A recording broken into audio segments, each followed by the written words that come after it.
By any chance, do you all think that the sport depicted in this photograph is women's wrestling? This is women's wrestling, isn't it? It's an official Olympic sport. Beginners tend to think so, but in fact, separate from this sport, there exists something with 100-year history. That was more culture than sport. An old, fine traditional culture born nearly 150 years ago, which had fallen into disuse by the early 1950s.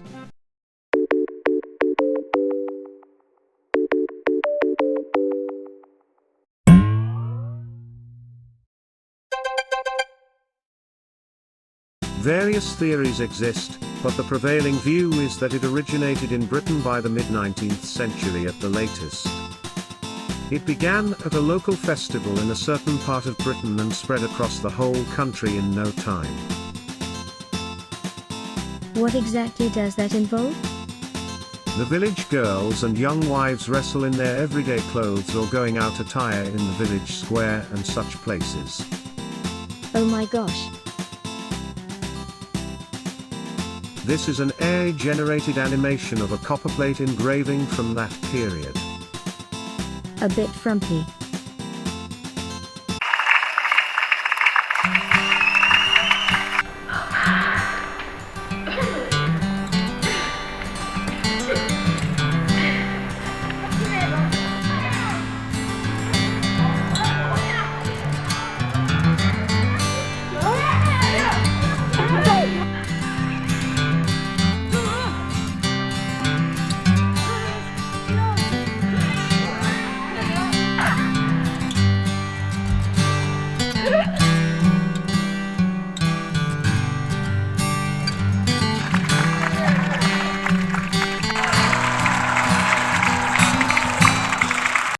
There is a novel that played a significant role in spreading this culture, which originated in the countryside, all the way to the great metropolis of London.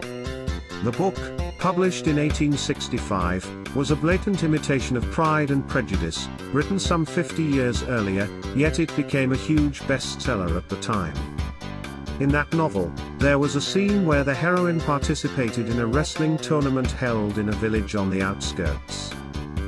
The plot involves a wealthy young man who falls head over heels for the heroine after witnessing her fighting prowess, subsequently proposing marriage to her.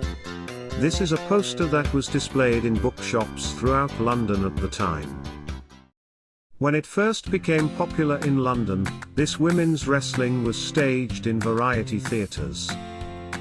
On stage, an orchestra, two women fighting on earth where some seats have been removed. And the contest takes place before a large crowd of spectators. Why was it performed at a variety theatre? This event requires the presence of an audience. This is wrestling, after all, so pinning your opponent to the mat wins the match, but it's the audience who decides the outcome. In other words, the rule is that the moment she pins both of her opponent's shoulders to the ground, if the audience claps 3 times, she wins. Could the outcome really be properly decided with such slapdash rules?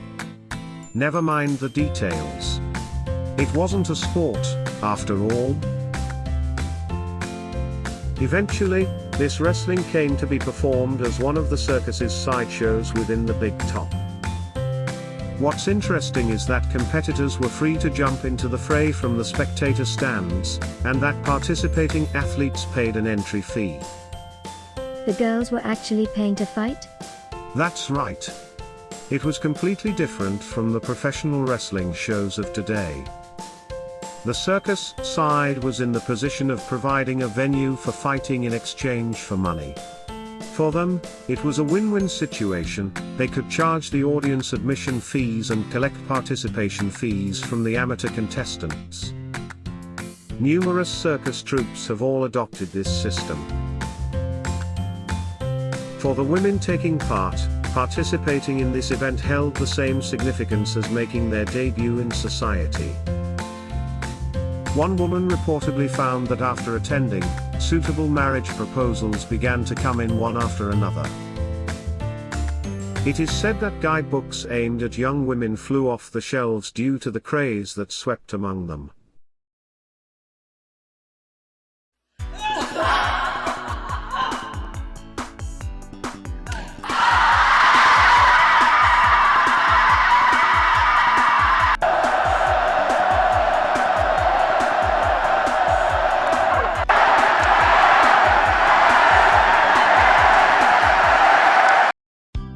competition for customers among circus troupes intensified, one circus troupe came up with this idea. It was marketed as offering the chance to fight female circus performers such as female clowns, trapeze artists, and acrobats. Was that sort of taste actually popular? It proved immensely popular, to the extent that they had to conduct dozens of times as many draws. Why did it become so popular? Fundamentally, the outcome of these wrestling matches was of little consequence, though when a young woman from a noble and proud family lost, it occasionally caused a commotion. Consequently, it is said that women from lowly families sought to compete against circus performers who enjoyed personal freedom. I wanted to fight the clown. Don't do it. You'll only hurt yourself. I'd rather fight you than the clown. Do you really think you can beat me? Pretty Fighter's History of Female Fights.